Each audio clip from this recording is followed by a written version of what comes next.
After I was sentenced, after I was sentenced to death row for the murder that I didn't commit, I was transported from the county jail to Florida State Prison where they house the inmates that's awaiting death row, waiting for their death warrant to be signed and be put to death by legal injection. I have heard of this place, but I never seen of this place. My first day stepping off the van, I had a dreaded feeling, a horrible feeling, emptiness, a betrayal feeling. And I had to get off the van and walk with shackles on my feet, shackles on my arms, and then a shackle running from your arms down to your feet. When we got to the death row door, the house the inmates for the death waiting to be put to death, the officer showed me not even 5 feet away, another door, and he told me, that door there is the last door you'll see. When you go into that door, you go downstairs, it's a bed waiting for you.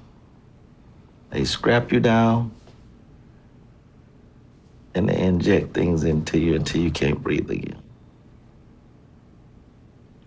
I don't know if this was a scaring tactic that they use when introducing people to the death row down here in Florida, but it works for me. It was horrifying. It was something to think about.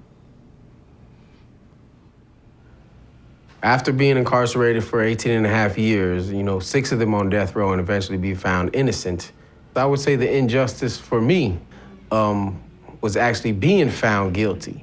Through no evidence, through no DNA, through no fingerprints, through no eyewitnesses to the case, just by somebody saying one thing and being total lies and being actually found guilty. And I can remember I spoke with some of the jurors, after they found me not guilty, and they apologized to me. They said they don't even know how I was found guilty the second time that I went to trial.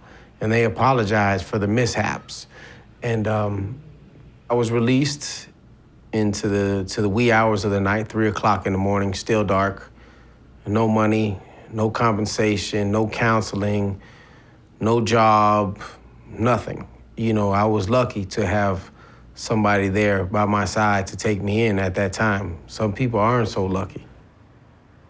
Me being 15 years old with a life sentence, what could I tell someone who sentences young people like me? I could tell them it hurt, It takes somebody's life away off one crime, But I have to take responsibility. But at the same time, that's a pain that is really unexplainable, to be sentenced to life. Never be out there with your family again.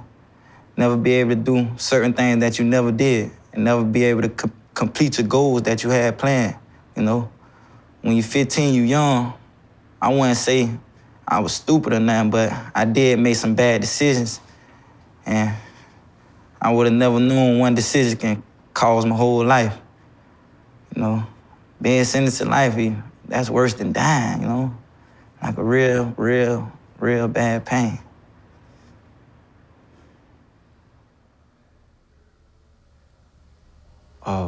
I committed a murder when I was 17. I'm currently serving a life sentence. I've been incarcerated 23 years now. I think that by me being young at that time, and committing this murder and receiving life, and it's sort of like, it's almost, in a sense, sort of to me like a double punishment. because I'm no longer, again, that kid that did this. You know, that person is a stranger to me now. You know, it's like when you think back and you're like, wow, you know, I really did, golly. You know what I mean? I can't believe. So it's sort of like a double punishment. You know, this is my own personal view. To keep a person for life, I mean, the stuff, and what does it mean? You know what I mean? After you realize or you come to understand what you did, it's, to me, sort of inhumane. You know, when animals attack people or maim people, we put them down, you know what I mean? But us being human, you know, humans evolve, you know, we give second chances. So I don't want to come across as being unremorseful, because I'm very remorseful, very sorry, very torn about what I did. When I think of that, I can't, you know, look the mother in the face whose child I took, you know what I mean, and not feel bad, not feel nothing. But I think by me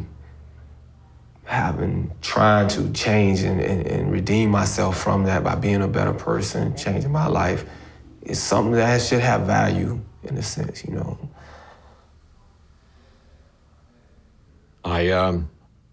On the first morning of the first execution, it was 2 o'clock in the morning. I arrived at my office. The execution was scheduled for 7 a.m.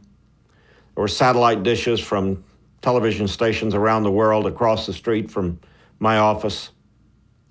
There were protesters there against the death penalty. There were proponents there for the death penalty. Everybody had their little signs and flags.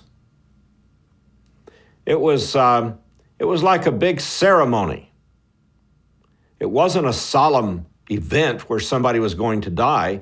It was like a big ceremonial killing that everybody had to be in on. This was worldwide entertainment. I was having a hard time dealing with that part of it. That why would people want to know the details of a gory execution, of killing a human being against his will? I went to the man's cell finally at about 6:45 in the morning. I told him, it's getting to be that time. I'm going to be taking him down the hallway in about 15 minutes. I read him his death warrant again, as required by law. I was sitting on the bunk just next to him. He had on leg irons and belly chains and handcuffs. As I started reading the death warrant, I realized I was having some difficulty getting all of these words out of my mouth. And the condemned inmate sitting just next to me with his elbow just sort of nudged me in my side and said, "It's okay, boss. I'm ready."